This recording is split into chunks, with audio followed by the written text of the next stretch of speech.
time out there, so now let's resume play. So what we were doing is talking about, at the end I ran out of time, so we were trying to characterize, just to remind you that was last week, paths in a coproduct. And so what we did is we said, well, after a little chatting around, we said, well, what we want to be able to say is if we have a path between two inlefts, let's call it this should be a path between two inlefts, let's call them x and x prime. That should be equivalent to having a path in A between x and x prime. And similarly, we said if we want to have a path, if we have a path between two inrights, let's call them y and y prime, then that should be equivalent to sorry about that. So should be equivalent to having a path in B between y and y prime. And then finally, that there are no crossovers. So we sort of said we would expect that if we have an in left and an in right, that should be equivalent to 0, and that the same thing with the other way around, in right and an in left, that should be equivalent to 0. So that was the claim that we came up with based on the characterization of a coproduct. And so what we did is we noodled around a little bit because we thought, okay, the real issue is going to be that when I do some kind of path induction, that I wind up with, like I chose this one as a particular example as a case in point. When I do some sort of path induction, the paths in question here are in left of x and in left of x prime. So what will happen is when you plug into the motive of path induction, those in-lefts will still be around, and you need some way to make them cancel. Now, the thing that I gave you for homework, which Favonia pointed out in real time was related, is simpler because there's a trick you can use there that will make this work. Okay, but in the sum case, I don't know of an analogous trick, and so we had to come up with something. So the idea that I proposed, and I'm sure there are many other ways to do it, but the idea that I proposed after working through those main ideas with us is what we should do is we reduce it to a subproblem. So what we do is we define a family F, okay, that satisfies the following definitional equalities. Okay, so we end up saying that F of in left of, just like we see over here, in left of x prime, I want that to be definitionally the same as id a x prime, and I want etc., and I want in right y prime to be definitionally the same as id b y prime, and I want f, this is going to be my motive of in left and in right, to be definitionally 0, and I want f of in right and this in left to be definitionally 0. That's what we set up. And I left that as an exercise to define it. It's basically a double induction or a double case analysis. Iterated case in order to define something with these equations. So you can do that. So we said there is such a family. We can write such a thing down. And then the key lemma was that we can say that for x in A plus B, right, we can show that there is an inhabitant, I'll write blank here, of f, x, and x. Okay, that was the critical lemma. Okay, and at first glance you wonder. So the thing that makes this thing work, and we had some discussion about it, is that it's x and x. Okay, so it reduces to two subgoals. So if you look at the proof, you do an induction on x. The case is on x. Okay, so you do an induction on x, and we have two subgoals. Show that there's something in, well, for, let's call it, I don't know, little a in A, we need to show that there's something in f of in left of A twice. The point is it occurs twice. And for something in B, we have to show that there's something in f of in right of B and in right of B, because this occurs twice. And because of the definitional equivalences that are given above, that's just an instance of the identity. So this ends up being REFL in A of A, and this ends up being REFL in B of B, if I'm not mistaken, because this will be identity in A of A and A. Yeah, so that works. Okay, and we're done. Okay, so we have this lemma. So that's the critical. Turns out to be the critical lemma. Now, why did I come up with that as the critical lemma? Well, I'll show you, and that's where we got to the end at the end last time. Okay, so in order to so that's like first fact, and I'll come back to that lemma right in a moment, because what I want to do now is what we said. Let me see where we are. Okay, oh right. So what we do is we want to define. Okay, to show. So what we're going to do. So what we want to show is that there's an f that works like this. It says, given x and x prime and a plus b, and given, okay, well, I don't need to write pi. I can say, given id and x prime, I can show f of x and x prime. This is what I'm going to do. Okay, so the first thing is I want to define f, okay, and I'm going to define this in a particular way. All right, that's what I'm going to do. I'm going to write this. And then what I'm going to do is I will then show the claim will be f has a quasi-inverse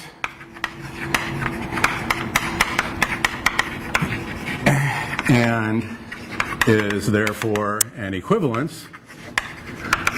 Okay, and if I do that, then I will have established then for any x and x prime and a plus b that this should have said id a plus b, right? Yes, okay. This should say id a plus b is equivalent to f of x and x prime, and then by the definition of what f and f is by the definition of f that I'd given before, that will give us the results that we want. Okay, because if we plug these things into f, that's what f was designed to do, then it gives us back the required relationships.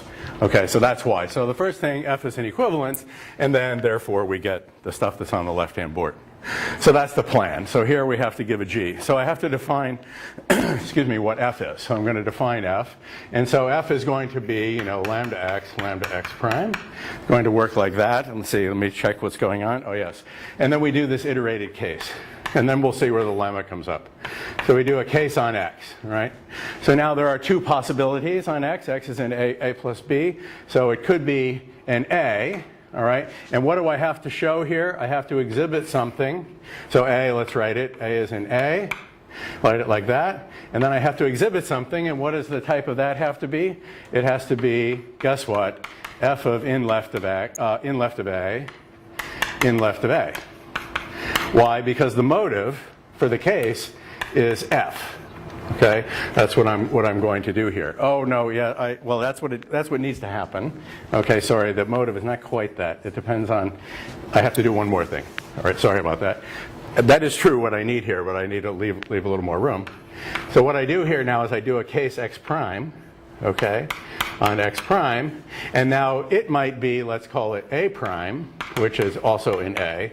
Okay, and now at this point, if you work it out, this has to be f of in left of A and in left of A prime. So you can see where this, in left of A prime. So you can see where this is going, because that is... A plus B arrow though? I think you didn't take those... Somebody's speaking. What? Sorry? There's another argument, right? The ID A plus B... X. Yeah, the ID. Where did that go? What I wrote here was... Let me see what I wrote here. I'm going to do a J at this point. Yes, so when I get the second argument, I do a J. So I'm going to get here, okay? So here I'm going to do, where did I put the lambda p? Give me a moment. According to me, I put the lambda p here, okay? Okay, which is in id, okay, yes, id a plus b. And at this point, I know that I have in left of A, am I correct? In left of A prime. Obviously, this is going to have to go somewhere else. Okay, so we have in left of A and in left of A prime, yes. And now I want to do a J, okay. The motive is going to be F. Okay, so did I do this right? Yes. So the motive is going to be F, okay. And I'm going to do a path induction on P, And then what I'm going to do is get an x. Oh, I shouldn't have called it x. Let's call it z. Okay, and what does this have to be? It has to be f of zz. So this has to be f of z and z. Okay, right? That's where we are. Okay, so I believe that's the right spot. That's where I want to be here. Then I will need another case here. By the way, let me just put out the architecture of this just so that I can. This will be b. It will also be a lambda p. That will end that case. This will be a b, and that will do another case on x prime so that they will look symmetric. A prime and a, and then that will be a lambda p, and this one will be a b prime and b, and that will be a lambda p. Okay, so that was the architecture of the proof that I have in mind. Four-way case analysis, yes? So two comments. The first one is that actually you don't need cases at all. You can just have one single J. What's that? Oh, you can just have one single J. Yeah, that might be true. Okay, I said there are many proofs. Right? Are you telling me that the proof I'm writing is wrong? That's useful information. If you're telling me you know another proof, that's not useful information. Okay? Because you're going to just screw up my presentation for no good reason. Okay. Is it wrong, or is it just not optimal in your mind? Not Well, that's fine. You're entitled to write down a better proof. So I want to write down a correct proof. Yes? Okay. Let's hope I'm right about this. Okay. So if I do this, then what will the type of J be? It'll be f of in left of A prime, will it not? Just because what J is, if I can fill that in. And that, by definition, is id A prime, by the supposition about how we defined f. Okay? We agree, right? If I do a J with the motive being f, and I'm in this scenario, okay, because I'm defining a function from here to here, having done the two case analyses, so the x gets replaced by in left of A, the x prime gets replaced by in left of A prime, and that's what I did here, and I have to have a function whose type will be f of that same pair, which is here, which will be that. Okay? Yes? Do we agree? Okay? Does that make sense? Okay? So that's what we do there. And so how do I get something of f of zz? Well, it's L of z. Because this is my lemma. Let's call this guy L. Okay? And that will do it. Okay? And if you write out the other cases, which I will not do with you, it's exactly the same. In other words, well, it's analogous, right? You're going to have different primes and stuff, but you're going to have an in left of A and an in right of B prime, and then you're going to get over here. Oh, let's do that one case because that's an abortive case. So let's do that one. Okay, so let's say we have here. So this will be id A plus B, and then this will be symmetric. So let's do this one. So in this case, it'll be in left of A, in right of B prime. All right, and excuse me for that. I'm going to write down here. Okay, so what do I need to do? And I need to produce something. I'm going to do a J again of F on P. Okay, and I have a Z. And the idea will be that this will have type F of in left of A, in right of B prime, which is by definition 0. So I have to get something of type 0, and that question came up last time. So how am I going to get something of type 0? Well, I take in z here, and what I need to know is that given z in A plus B, what do I need here? I need something of type f of zz. Okay, how am I going to do that? So the point is I need to do, so what should I do?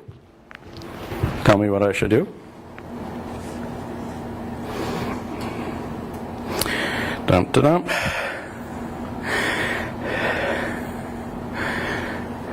Seems like P should be like an empty type, but we don't have that yet. That's like what we have. Right. So I'm just thinking right now what is going on here. Oh, I know what is wrong here. No, that's right. No, that's right. So I do that. So I want to be able, what I want to go here is an abort. Okay? I need to have, because I'm going to try to get something of type 0, so I need an abort. So what I need is an abort of something involving P. Right? That's the only possibility I can do here, right? Okay? Because f of zz. No, I take this back. No, I take this back. Look. Yes, I take this back. Yeah, all I need is L of z here, right? Chris, did you say that? Yeah. All I need is an L. Yeah, it's hard to do at the board, okay? So all I need is an L of z here. Because L of z, the requirement is that this have type f of zz. Yeah, that's what I had in my notes. Okay, yep. So and in the lemma, I've proved in the lemma here by this induction, I can always get an f of zz. If I do that, then path induction just tells me magically that this is f of whatever you're doing the path induction on, which is f of in left of in right of b prime in this case, and that by definition is 0. Good, sorry. I confused myself, yeah. Because I saw the 0 and I said to myself, wait a minute, how am I going to do that? So now I know. And then these are symmetric. These are analogous, except they're swapped the other way, because this will be an in right and an in left, and this will be an in right and in right. But then just swap those around the other way, and then everything will work fine. Good. Yes.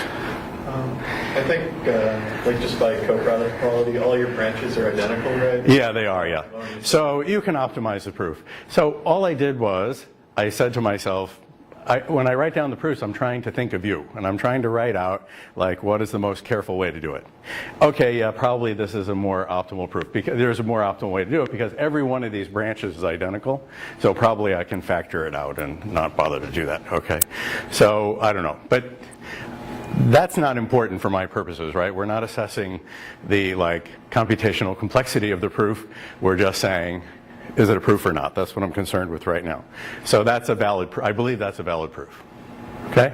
It should feel a little mysterious, right? Because until you're familiar with these things, I don't know how to say it. It's a little mysterious. And what I'm heading up to is to kind of explain as best I know how some of the mystery of J. Okay? But just by type checking, I believe, and Chris seemed to agree with me, that's good, I believe that everything I wrote down there is type correct. So I have such an F. Now I have to show it has a quasi-inverse, okay? Because I haven't finished yet, okay? I just defined F, okay? So F has this characteristic that from id x and x prime, it gives me an fxx prime, okay? So now I want to define G, so I'm going to define quasi-inverse, and G is going to go the other direction, right? It's going to be, for every x and x prime, it's going to go in the other direction. So A plus B, I'm going to go from fxx, fx prime, to id A plus B, x prime. Can everyone read that in the corner? Is that good? Yeah, okay. Okay, so we want to define that. So how do we do this? Okay, we have to do this. Well, here we're going to do the same. We're going to have lambda x prime. Now let me check my notes so that I can do this. Okay, good. And we're going to have z, which is in f of xx prime. Okay, and now what's what I want to do? So what I want to do is I want to get something now in id A plus B. This is where we're heading, xx prime. So again, what we're going to do, as you might expect, I didn't write out the code, but we're going to do cases on x and x prime, and I'll just outline it for you here. So what I have in here is we get these 4 subcases. That z given in f of in left of x and in left of x prime. All right, we want to prove that something is in id A plus B in left of x and in left of x prime. Okay, and what would that something be? Well, what that something would be depends on the definitional equality for f.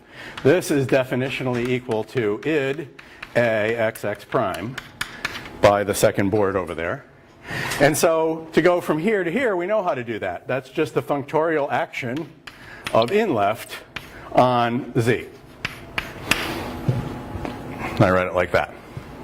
Okay, so then there's another case, which is z with f of in left of x and in right of y prime, let's call it, okay, to make it look like that. So that's a case we're going to have, and in right and in left. Okay, this is where I need the abort. Okay, and then from there I'm going to have to get something. Okay, I knew when I had a 0 around that I was going to need an abort, and now I remember where it is. So this is x, and this is in right here of y prime, which this guy is definitionally equal to 0. So the inhabitant here is just going to be an abort of z, suitably decorated. And then the other two cases plus two symmetric cases. Okay? So the two symmetric cases are, just switch them the other way around. That's in order to define G. Then I have to provide the alpha and the beta, okay, which I'll get. Okay, so that's the definition. You could write that out as a formal type theoretic term. Okay, so I knew I needed an abort somewhere, and I was one step ahead of myself. That's why I hesitated earlier. Okay, so the point is that when going backward, this becomes 0, and so you can get into anything you want. Okay, provided you've got something of type 0 by aborting. And in the other cases, f becomes an identity, and then you just do the functorial action of in left or in right accordingly. Okay. Okay, now I have to show I have quasi-inverses, and I'm going to write this down. So we'll leave this. I'll erase that. You can recover that from what's on the next board. Okay, so now, to finish up, it suffices to show the following things. We have an alpha, which goes from x and x prime and a plus b, right? And a z and f of x and x prime. And I want to show that there is an inhabitant of, let me write it like this, f of g of z equals z at the appropriate type, namely at f of x prime. And I want to show beta. I want to show that uniformly in x and x prime, I have witnesses to their quasi-inverseness. So this would be id a plus b. So I need something which is g of f of z equals at the appropriate type z, the appropriate type being written right there. And I will leave these as homework assignments because these can be done by a path induction. Okay? So given what I've done so far, I think it's easy to check those. And I wrote it out myself just to make sure, and I think everything is fine, so we're good. Yes? X and X prime is supposed to be in the context, or is there type data? Well, yes, you're right. You're right. I mean, if you want to say this correctly, what I want to say is for every x and x prime, you're going to need that. Okay, alpha is a map here. Well, okay, this is my alpha if you want to write it like that. So this is alpha of z if you want to think of it like that. And this is a beta of z, which would be written like that. That's what I have in mind. And these are going to be path induction. These are going to be path inductions. So you'll see what's going on there. And this is for every x and x prime. So I'm quantifying over those things. So I will have in the context x prime, a plus b, as I had in x and x prime, a plus b. It's just that I sometimes have the mood to write gamma arrow a, and I sometimes have the mood to write alpha colon a.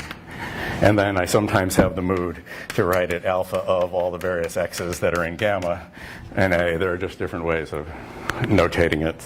Sorry, that's and I switch back and forth maybe unconsciously. So, okay. So the point is you have to show that there are quasi-inverse relationships. So I'll leave that as homework. Okay, so that's the characterization now we've achieved. Now, as you say, if I show them that I have an equivalence. If this turns out to be an equivalence, that's what we're saying here, then because of their equivalence and by the definition of f, we will get the theorem that I erased. Okay, so that's how you do it. So this pattern will come up a lot, and there's another example in the book which is characterizing the paths within the type of natural numbers. And it's a little simpler there because in the case of the natural numbers, these types, this will end up being 1, this will end up being 1, this will end up being 0, and this will end up being 0. Okay, so they're equivalent to. And so what we'll do is you'll be able to write it like that, and then you'll get the analogous thing that a path in the natural numbers type is either a path from 0 to 0 or the app of a successor to a path between their predecessors. That's the only possibility, and so that's the characterization that you get, and that's written out in the HOTT book, so you can look there for that. I won't repeat that here. So what I want to say there is that the essence of the argument in dealing with NAT is really dealing with coproducts, and so I wanted to bring out the issue of dealing with coproducts. And the essence of dealing with coproducts, okay, is, oh, and by the way, the other thing that I would put for homework here is, another homework is characterize appropriately 0, paths in 0, ID 0. Okay, and that's pretty obvious what to do, but I just want you to do that. So that'll be the nullary case of this proof. Okay, that's the point. So the reason I brought up the coproducts and did them well, this way, and did them with I wanted to do it out in detail, is because it's sort of the primordial example of a positive type. Okay, 0 and plus, the coproducts are a positive type, which are characterized by a mapping out property. Okay, as opposed to a mapping in property for a negative type, the other way around. So mapping out property, the case analysis is a mapping out property. Okay, so then pairing is a mapping in property if you think of the products. So this is a sort of paradigmatic, roughly, of how you deal with positive types. So a little bit later, I will look at another positive type, which is called S1. Okay, which can be depicted like this. It has the little self loop always like here, but it's called the circle. Okay, where I have a designated point along the circle and I have a loop. This is the circle itself, and of course there's always a self loop. And we're going to talk about the path structure of S1. And what should the path structure of S1, what could it possibly be, if you just think about it for a moment? Well, just by eyeballing it, this is one of the only ones you can eyeball. By eyeballing, you can think, well, what can I do? I can go around and around as much as I like, but everything's reversible. So whenever I want, I can go around and I can go back just for the hell of it, and then go around a few more times, and then go back a few more times, and go around again a few more times, until I really get sick and tired of this. And every once in a while I can throw in a little reflexivity by going nowhere, okay? But I can just keep doing that, all right? So what happens is you want to characterize, if we call that thing called B, so the path space of S1 from B to B is also known as the loop space of S1 with the base point B, okay, written like that with that designated base point. And then I gave you an informal argument that that's going to be equivalent to Z, which is the winding number. So we're going to do a proof of that later, and it's going to look a lot like this.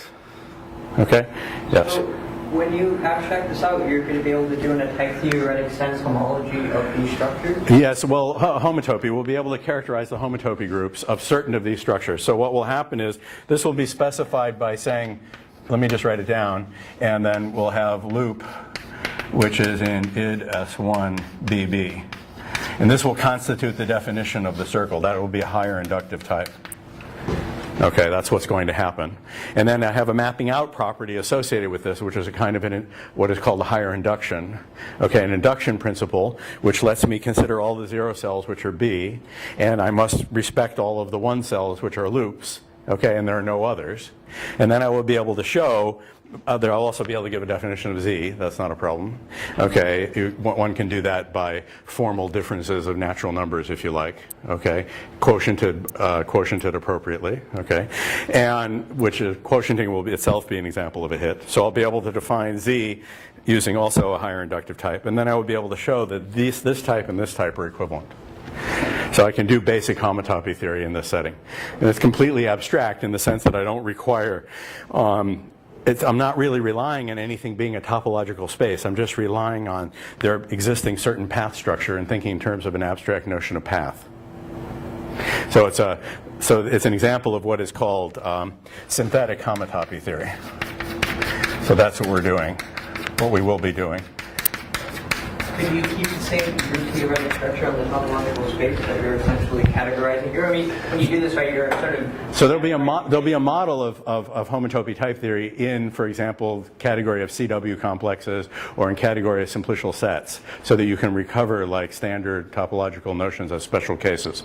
But this is an abstract formulation of it that is sort of doesn't commit to any particular interpretation. And so that's the idea, by abstracting out the idea of the path structure, which is in the identity type. So this approach is called synthetic homotopy theory, and it's to be distinguished from what you would see in any textbook, which we would call in a retronym analytic homotopy theory, because the analytic approach usually relies on classically, like in the very beginnings, you're working with topological spaces and you define paths by taking pieces of Euclidean space and you take spheres and stuff to be Euclidean objects. Well, we don't need to do that, okay? We don't need to code them up. It's sort of the difference between Euclidean geometry and analytic geometry and Cartesian geometry. We, rather than rely on analysis to do things or topological properties, we do something based on an abstract notion of what is a path and what is a space. So that's how this will go. But I'm just giving you a sketch. So later we'll come back to this in more detail, so if you don't mind, is that okay? Yeah. Okay. I mean, I'm glad for your questions, but I want to, I'll get there. Yeah, it's just startling, this contrast. So you'll see how it does at the bottom. Right? Yeah, you'll see how it all works out. Okay, so that's the idea. The proofs in this setting, what's really nice about this is that the proofs that I'll give are fully mechanizable, and they're much shorter and cleaner than textbook proofs. So it's a complete win on the domain in which we have managed to achieve the same results. So a bunch of the same results, classical or traditional or well-known results have been replicated in this setting, and they invariably have cleaner and simpler and more direct proofs, which is very nice. What we have not done, as far as I know, is solved open problems using this. So it would be nice to be able to say that, but maybe one day we will, I don't know. But we can at least say that we're able to do better proofs, and moreover, they're mechanized. So the reason I want to emphasize that is because the sort of, subtext of any discussion about mechanized reasoning is always this idea that, oh my God, yes, if you could only stand to do it, because it would be so detailed. But see, that isn't true. So if I were trying to do mechanization of analytic homotopy theory, then I would be in a horrendous mess. I'd have to start out with what is a real number. Okay, I mean, it would be terrible. I would say a topological space is a four-tuple consisting of a da-da-da. And, and if 10 years later I might get to S1, okay? But by working synthetically, then I don't have to do any of that. So in our libraries, there is nowhere any of those definitions I just cited. Those don't exist for purposes of proving this kind of theorem. All I need to do is present S1, I need to present Z, as I mentioned, by formal differences or something, and then you can carry out this argument. I'll do that later. But the essential ingredients of this argument that I mentioned are already on the board. Okay, because this is a positive type. I'm specifying it by these generators, like the way I specify here with in left and in right. Well, here is B in loop. It's a little more complicated, that I freely admit, but the essence of the idea is the same. Okay, so that's the reason I'm doing this out in detail, is partly just because I'm developing ideas, but also it'll make it easier when I start doing that. You'll say, oh yeah, we did that before. So then it'll be more straightforward. Okay, so good. So I want to do one more thing preliminarily to saying something about why J works. I have to laugh on that because, to be honest, I don't really know, but I sort of know, but I sort of don't. So I'll get to that in a moment. All right. So before I do that, I have to do one other thing.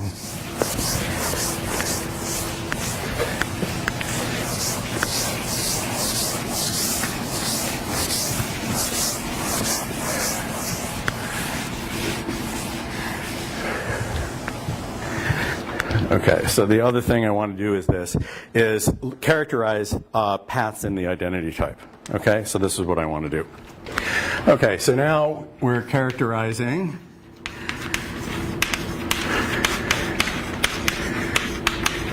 paths in identity types. Because, you know, the interesting thing here is that, you know, I've given you all these types like n and plus and cross and stuff. Those sort of feel like familiar things. But now I want to look at path in a path space. Okay? So what I'm doing is looking at the higher dimensional structure of types. So you can look at it equivalently as that, right? So I have a type A. Associated with a type A are the paths in A. But that itself is a type, so I can associate with that the type of paths in A. Of course, I would have to specify endpoints here, but I'm just giving you a sketch. And I can do that to infinity. Okay? So I'm going to look, you know, I'm going to look at this pairing, and then that can be, I'm not going to be able to say very much is the point I'm going to say, but this pairing will then transpose just by putting in enough iterated identities, and the same argument will work. Okay, that's the general plan. Okay, so the first thing that I want to say is we cannot say much. I think I mentioned this before, okay? Because it includes, as a special case,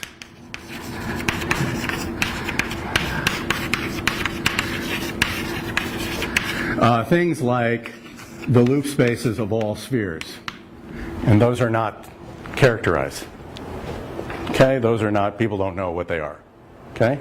They know there are certain, you know, and iterated loop spaces actually of all the spheres. There are certain things that are known, but there's a hell of a lot of things that aren't known. So all I want to say is you're not going to be able to like write down a master theorem, at least, well, if you are, I mean, I would bow down and kiss your feet. It would be great. But I don't think you're going to be able to write down a master theorem characterizing the identity type in one swell FOOP. If you can do that, all the more power to you. You'll win a Fields Medal. Okay, so that would be good. But I certainly don't know how to do that. So what I'll do is I'll just say a few things, okay, that are relevant here. Okay, so the first thing is that we'll end up saying is the first sort of fact is this. It says something about the relation between these two, which is, says if F going from A to B is an equivalence, then so is AppF, okay, which we've written like that, which goes from A equals A, let me write it like that, to, where does it go? F of A equals B, F of A prime. Okay, so I want to show that is also an equivalence. Okay? So that's the idea.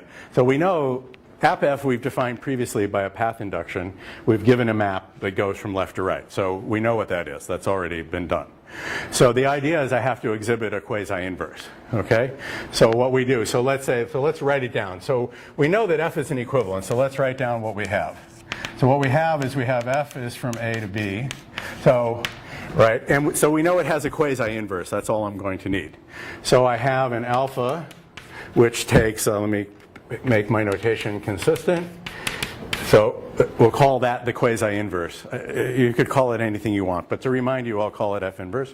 Okay, so F inverse of F of A is A, and we have beta, which is B and B.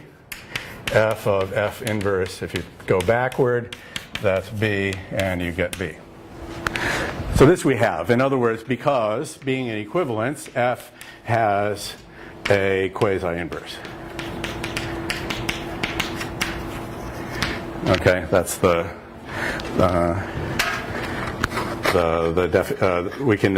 was a lemma that if something is an equivalence, then it has a quasi-inverse. You can just extract that from the package. So we have that information, okay, and so we want to show that AppF has a quasi-inverse. So I want to define a G, which I will call AppF inverse, in a particular way. Okay? So this is the idea. I want to show that this has a quasi-inverse, and then I'm going to need, let me check my notation, yeah, alpha prime and a beta prime, okay, which witnesses the appropriate other direction. In other words, thinking of G now going from, excuse me, AppF inverse will be a map that goes from here to here. Okay, so I want to define what that is. So let's look at how we can figure out what that thing is going to be. Okay, that is the idea. All right, so if we look at, so the answer, I can write down what the answer is, and I can also try to write down how you derive it. So the idea is you might guess it's going to be something to do with app of F inverse. Because I've got an F inverse around, this should have been written F inverse, right? Okay, sorry about that. All right. And it goes from B to A. Well, we have F, so this should have been F inverse goes from B to A. I have a nasty habit of doing that. Okay, sorry. So we have that. That guy's around. So we're going to do app of F inverse, okay?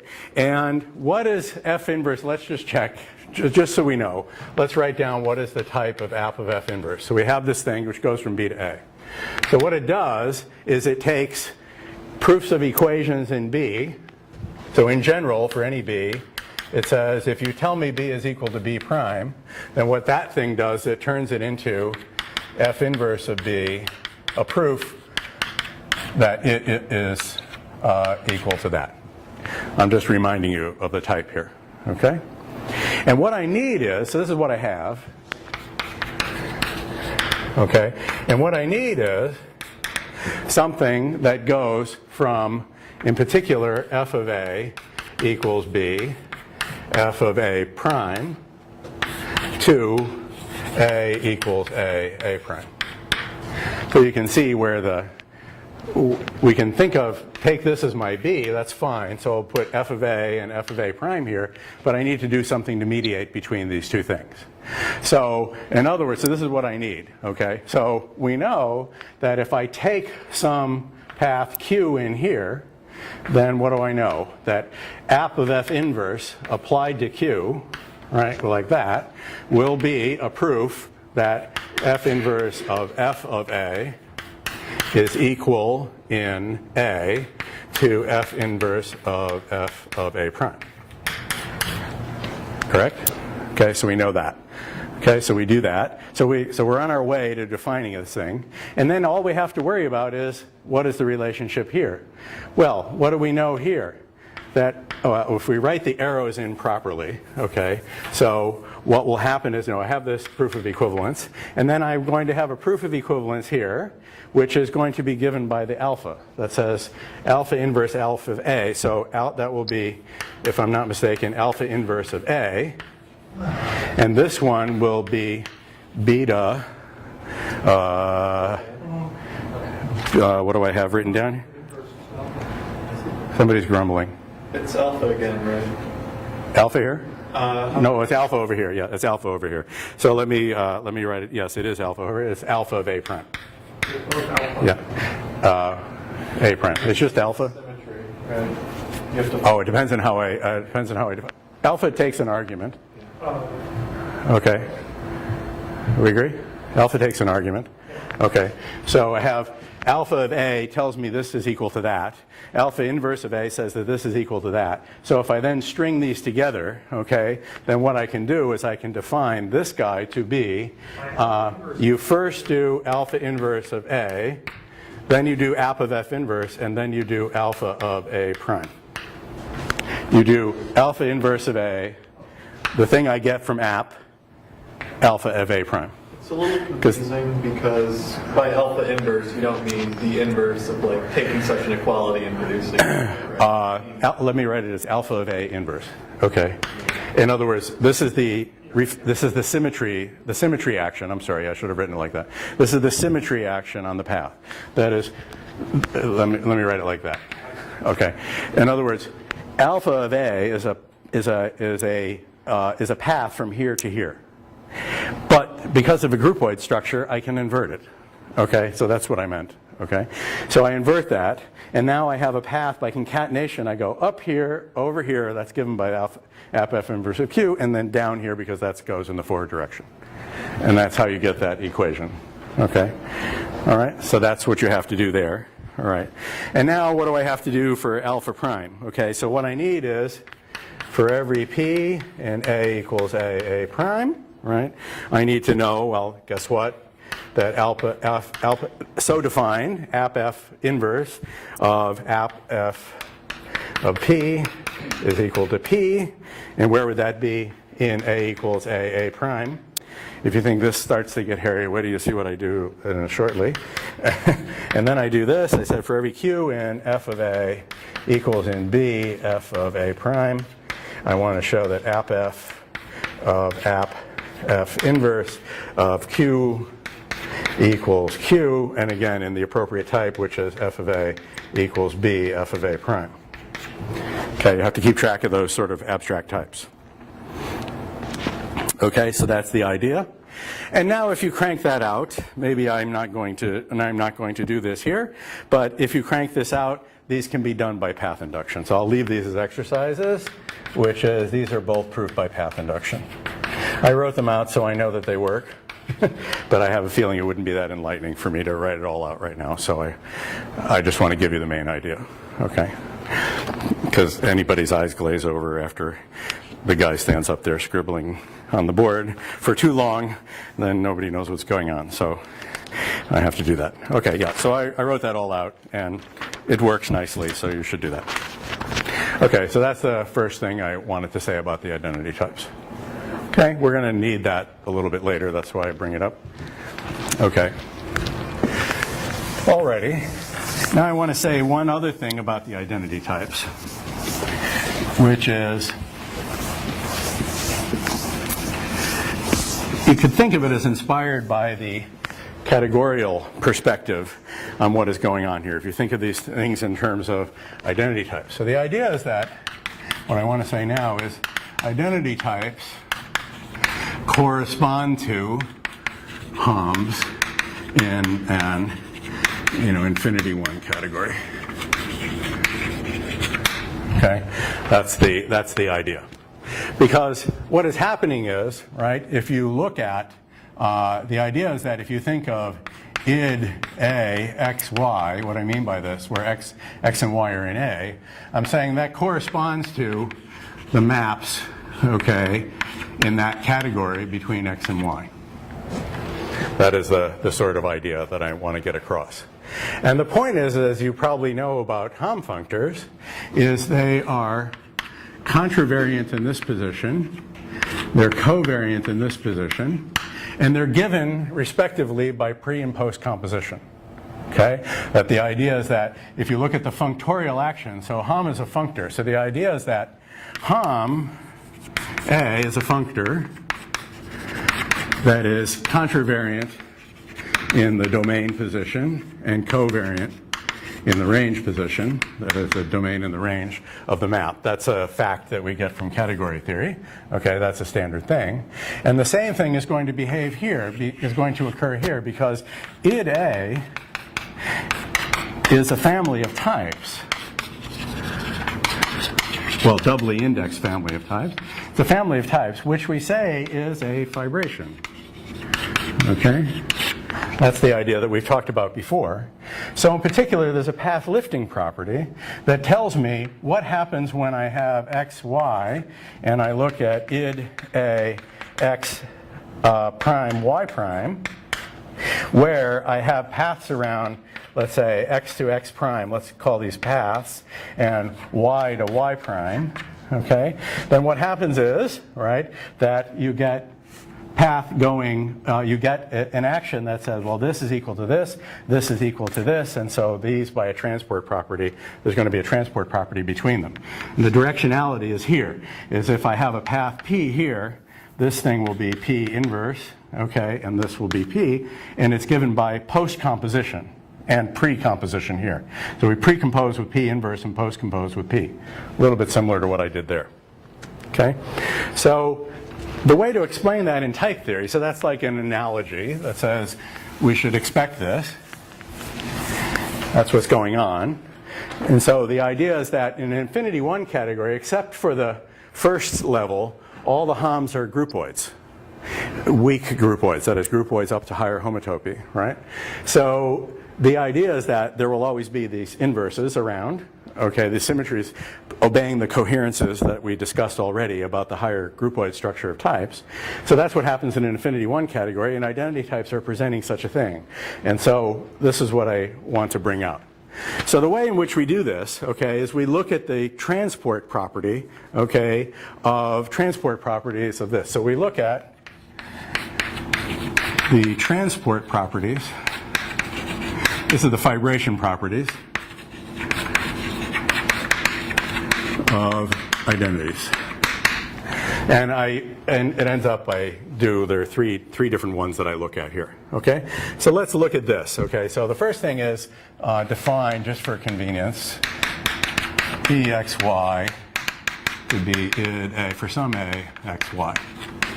Okay, so case 1 is, let's look at the Y side. So let's say we'll fix X non in A. So we'll do this. Okay, and then we're going to look at. So what we're going to do is consider the family of types y dot e of x naught and y. In other words, holding that domain element fixed, the one endpoint of the path fixed, let's consider what happens when the other endpoint varies. Okay, that's what I'm saying. So what does that mean? What that means is if we look at the transport of y dot e x naught y, okay, there is the transport property of set. So that's a family of types. Okay, because it's defined in terms of the identity. So I have a well-defined family of types. And so what is this transport? Well, it's going to take, for Q, is going to go from E of x naught y to E of x naught y prime, okay, where Q is y is a proof that y is equal to y prime. It is a path from y to y prime. Okay, that's what that's going to do, right? Because y here ranges over A. So if I take a path in A, okay, a path in A between y and y prime, then what transport does is it takes you from the family, the fibration on the left, to the fibration on the right. This is the lifting property. If we think of this, if from the transport you can define the total space of the fibration, and then you can define in a simple way what the lifting is, which is the pairing that we discussed before in a sigma type. So but the transport between fibers is the main thing, right? So the picture was, if you think of this as the total space, you look at this as E of x naught and y. You look at this as E of x naught, that's always fixed, and y prime. So we have y and y prime, where in the base space I have a proof that y is equal to y prime. Then transport says I can take something over here and send it to something over here in a way that respects the groupoid structure and does it functorially and all that. We did all that already. Okay, so that's the picture that we have in mind. So what does this guy do? Okay, well, what it does is it takes a p, which is in E of x naught y, that is a path from x to y. Okay, and where does it send it?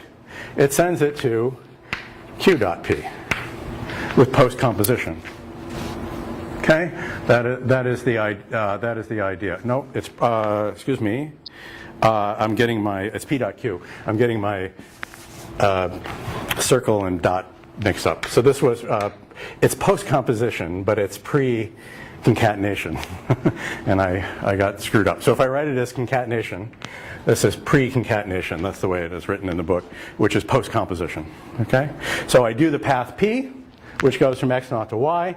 I do q, which goes from y to y prime, and that gives me my path here. You can prove this.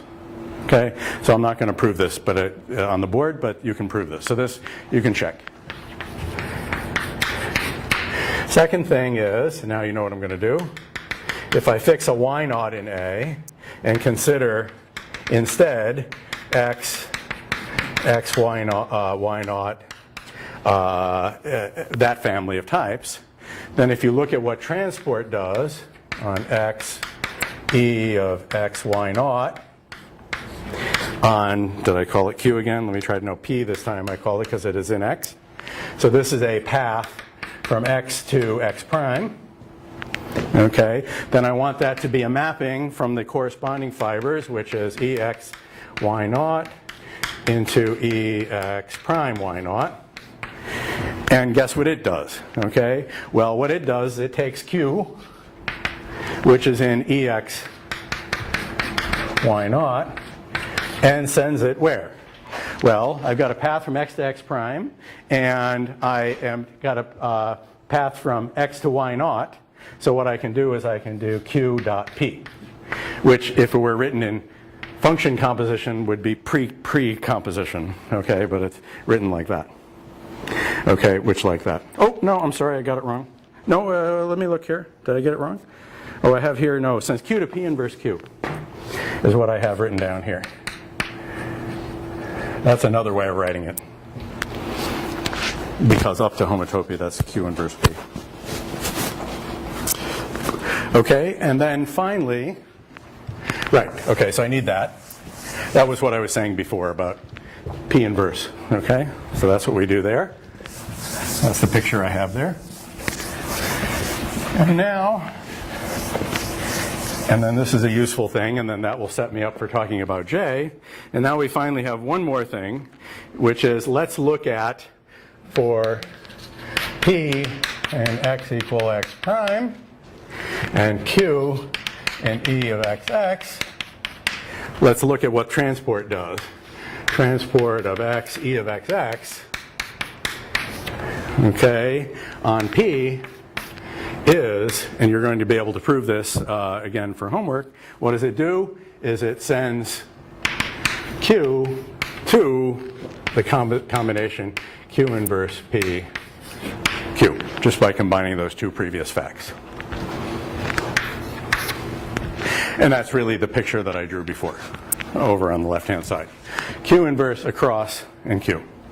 That's what we're doing here. Okay, good.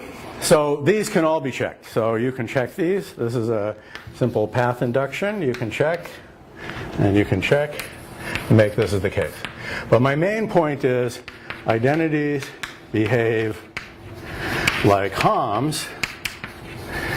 And the usual Cohen contravariance is kind of masked by virtue of the infinity groupoid structure, okay? And they exhibit, we've said this before, but I'll say it again, they exhibit this infinity groupoid structure. So I'm using both of these facts here because that's why I can turn this guy around. That's why I didn't have to say, suppose P goes from x prime to x, and then do something fooling around, which is what I got screwed up with here. I can just say, oh, well, it's going in an inconvenient direction. Just reverse it, okay? And then I do the positive concatenation. So in some sense, the contravariance of identity is obscured or obliterated, whatever word you would like to say, ameliorated, I don't know, by the groupoid structure. The fact that you have this higher groupoid structure. Yep. What are the types in that path concatenation that you gave? Yeah. Q inverse is from x to x. I just don't understand exactly how that's well typed. Okay. Well, so what I have here, according to me, let me just copy down my notes rather than try to recreate it. So what I have here is x equals x prime, and this is x equals a. Oh no, that's the wrong spot. No, I didn't write it. I didn't write it. Oh, sorry, no, I didn't write it down in my notes. We can try to recreate it. Let's see. So what should this be? So P is x to x prime. So this has to be a map from where E. What do I want to do? I want to look at the left endpoint, so that's EXX. And I want the right endpoint to be EX prime x prime, yes? Is that correct? So this is in, just tell me when I'm wrong. This is EXX. And I think you want to reverse the role of P and Q, right? Did I make a mistake? What? Wouldn't it make more sense to use P twice? Yeah, I think P inverse Q. It's not what I have written down here, but now you're making me nervous because it made sense when I wrote it down. So let me see what I'm doing. I don't know. This is all I have written down. So does this not type check? So this goes x equals x. P is x equals x prime. So I have a problem here, right? Because What am I doing here? Well, certainly if I assume that P is x equals x, I'm in good shape. No, you don't want to assume that. I don't want to do that because I need to define transport more generally, yes. So maybe I messed this up, so let's see if we can work it out. Oh, P inverse.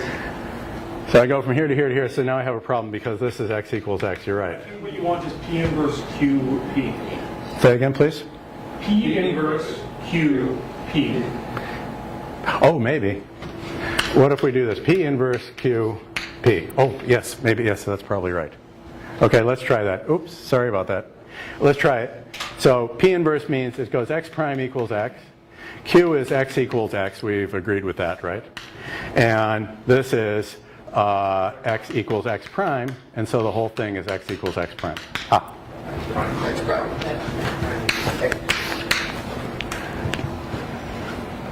Forgive me. It's wrong in my notes, so I'm glad you made me do it right. Okay, sorry. I jotted down the wrong thing. Yeah. Of course, this makes sense because I was using the lettering consistently here. I was careful to use the lettering consistently here, and then I turned right around and reversed it for moronic reasons. Okay, so, sorry. Okay, so yeah, sorry, excuse me about that. Yeah, you're right. Okay, but the point is the same, right? Is that the picture you're getting is P inverse QP. That's what I'm trying to say. Okay, all right. That's all I'm trying to do. Okay, so all right. So we're good. Okay, so that's pretty much all I'm going to say in general right now about identity types. I wanted to make clear, okay, that I'm going to skip a couple of things here, and I'm going to look at the justification of J. Har har. Let's give it a whirl. Okay. All right, so that's what I want to say about the identity types right now. Maybe that was obvious to you beforehand. As soon as you recognize that the identity types are the internal HOM. So what we're doing is, normally, for those of you like proof theoretic point of view, normally the HOM is thought of as a judgmental notion. Right? You have the notion of a map between objects, and the collection of maps between objects in some way doesn't necessarily form an object of that category. Okay? So it's a kind of a judgmental notion that you can say F being in here is usually written F goes from X to Y, something like that. And here what we're saying is this is internalized as a particular type.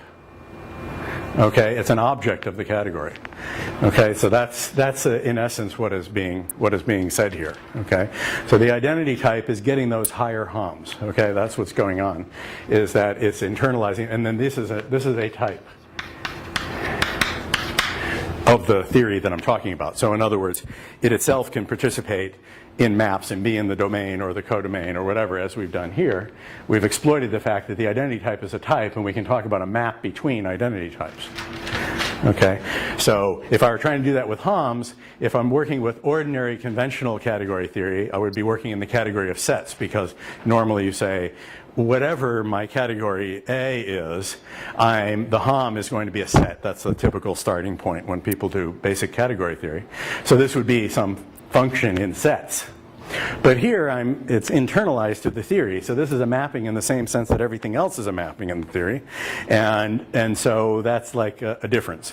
And this infinite dimensional structure emerges exactly from that idea. Okay, that emerges from the idea that the mappings in question are elements of other types, namely these identity types. And why are those mappings considered proofs of identity? Well, because they're all invertible, and they're invertible and have associativity laws, so they have all the structure of a groupoid, so they behave like proofs of equalities. And moreover, everything in sight respects them. Okay? So because everything in sight respects them, it's a good notion of equality. That's the principle of it. Okay? And so those maps, which are these paths that are in the HOM, the maps, if you will, end up being considered as proofs of an equation. So the expression of that is the J rule. So let's recall the identity elim. We've used it a lot, but I now want to look at it as a thing in itself. So let's look at the identity elimination rule. We've used it a lot, so it'll be familiar to you. Okay? So it says in any context, if I have a proof P of id A, M, and N. All right, and I have a motive which says for any x in A, F is in U. So that's in some universe of types. Okay, so this is saying F is a type, you'll recall. And if I know uniformly in X that I have an element, I call it Q, an element of fxx and refl of x. So this isn't right. This should say, I was jumping to here. This should say x, y, and this should say z, which is in a path between x and y. That's the full motive. Earlier in this lecture, the f in question didn't need to consider the z, so I just suppressed it. It was only concerned with the endpoints. But the more general rule is you're concerned with the endpoints and the path between them. So if Q holds for ff and refl of x, then we can conclude by J, I'll write it as just f, x, y, z, f, okay? If I do a J on P with x dot Q, then that is somehow magically a proof of M, N, and P. Okay? So from the point of view of logic, what J is telling us is that this suffices for that. And when I say this, I really should extend the box out here. Okay, but I was trying to not think about the proof object so much, just think about the logical content of it. This holding uniformly in X by virtue of Q is enough for this to hold for any M, N, and P. Okay, from a logical point of view, this is what is being said, right? From a logical point of view, I'm saying if I know for every X in A, just think of it as logic, fxx refl of x, then I know f of MNP. That's basically what is being said. Where I have, by assumption, P is a path from M to N. Okay, so that's the logical content of the identity elimination. So the idea is that, the thing that should be a little disturbing about this is the fact that in the presence of, so here's the first thing I want to say. In ITT, this can be thought of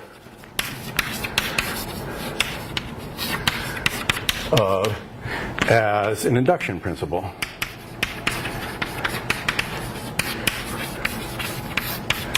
Arising from taking the identity to be the least reflexive relation.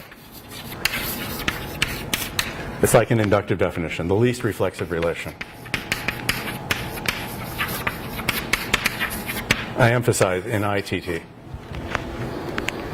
Remember, by definition, ITT is the type theory before we did any messing about with the identities. Okay? So, because there was only one introduction rule, the introduction rule says the only way you get into the identity type is via reflexivity. And that's a proof of id A, M, M. That's in id A, M, M, provided M is in A, of course. So that's the introduction rule. And you say that's the only introduction rule. So if you've got some J random path P here between M and N, it can only be that M and N are identical and P is reflexivity. So obviously, if I can prove it, regardless of what M is, that F holds in that scenario, I'm good. Okay? So in ITT, this was never controversial. The only way in which the J rule was controversial was that it's a royal pain in the butt to be using it all the time. Because, after all, if you're talking about the least reflexive relation, it means that every time I want to do a proof like this, a proof of something like this, I've got to do a transport. I've got to, reduce it to proving something like this.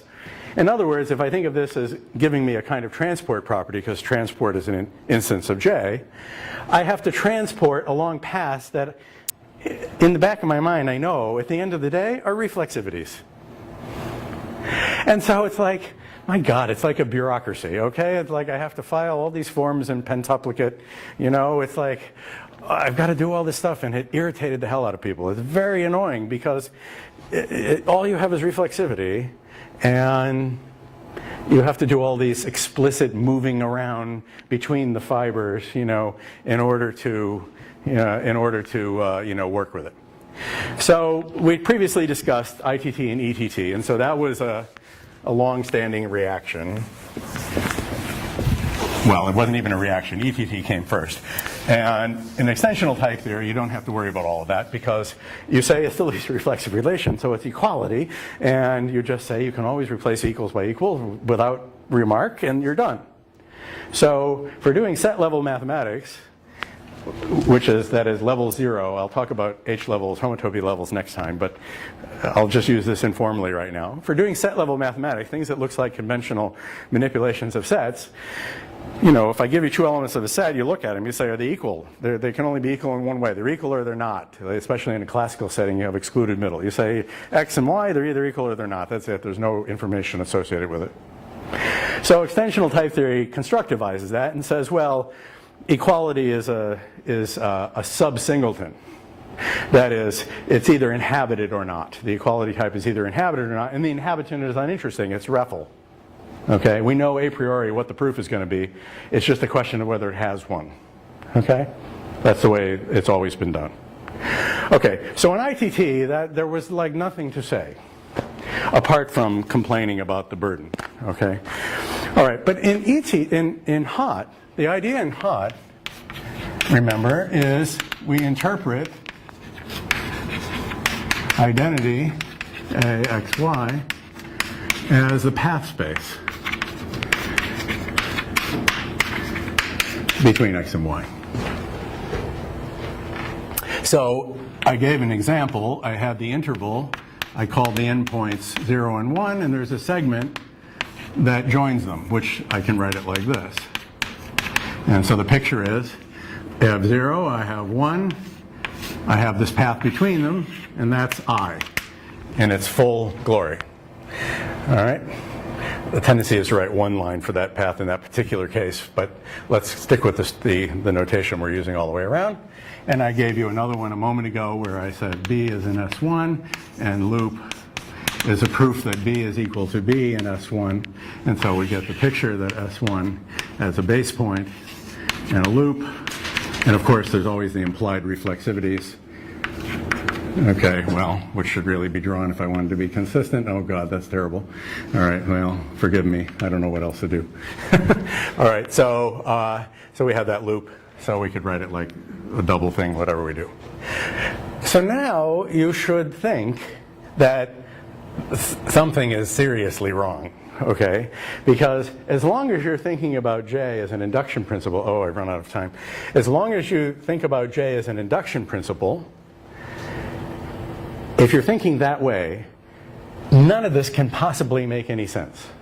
So like even Martin Luff himself, I had talked many hours with him about all of this. His first reaction to HOTT was, it's junk. It can't possibly be right. Okay? Why? Because you're throwing in more. Like here's an example. It's even a loop. Okay, so it's quite explicit with S1. I'm throwing in a path besides reflexivity, and yet I'm somehow able to reason from it by considering only reflexivity. How can that be possible? If it's an inductive definition, so the answer is going to be, you can't interpret it as an inductively defined type. IDMN cannot be interpreted as inductively defined type anymore. But if it were, obviously something is completely cockamamie because I'm doing a proof for REFL, but there's another loop called loop over there. And what would possibly justify concluding something about loop when I know only something about REFL? So that should be puzzling to you, okay? I hope, all right? So what I want to do is I want to say, I think it is puzzling, but I want to say that there's a way to read this differently, not as an induction principle in HOTT, which justifies it. And what I'm going to do is I'm going to exploit the path structure in the product type, actually the sigma type, because I'm going to think of this as I'm going to think of F as fibered over the total space. Sigma x in A, sigma y in A, sigma z in id A x y, U. Okay, so I'm going to think of it. I'm going to look at the total space. So I'm thinking of F as being indexed over the big sigma of all of those things.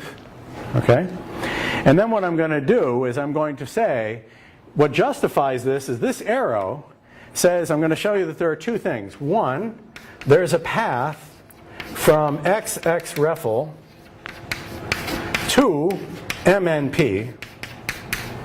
That's the first thing I'm going to say. There exists a path like this in the appropriate type. And two, F respects paths.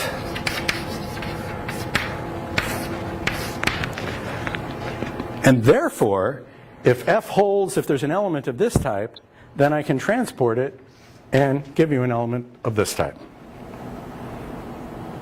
So this arrow means a kind of transport that says, by virtue of the fact that this path exists, I will be able to exploit the functoriality of F, given here, to do the work of moving along that path, to go from here to here. So it's no longer being read as an induction principle. That's the point I'm trying to say. So in ITT, for the longest time, we just thought of it as induction principle. And if you have that thought baked into your head, you won't be able to make any sense out of HOTT. And as I said, even Martin Liff himself couldn't. Okay? But then Dan and I explained it to him. He was like, that makes sense. so I know that we can at least explain it in a way that he's happy with. Okay, so that's a good thing. So I intended to finish this today, but I didn't quite get there. So I'll pick up the details of this. But this is the gist of the idea. The essence of the idea is right here. Okay? So you might want to think about that. See if you can cook up a path in the appropriate space. The appropriate space is that big sigma. So let me just write sigma. Sigma of all of that. Find that path, and then by virtue of the fact that F respects paths, you're done. So the question is to find that path, the one I'm pointing to there.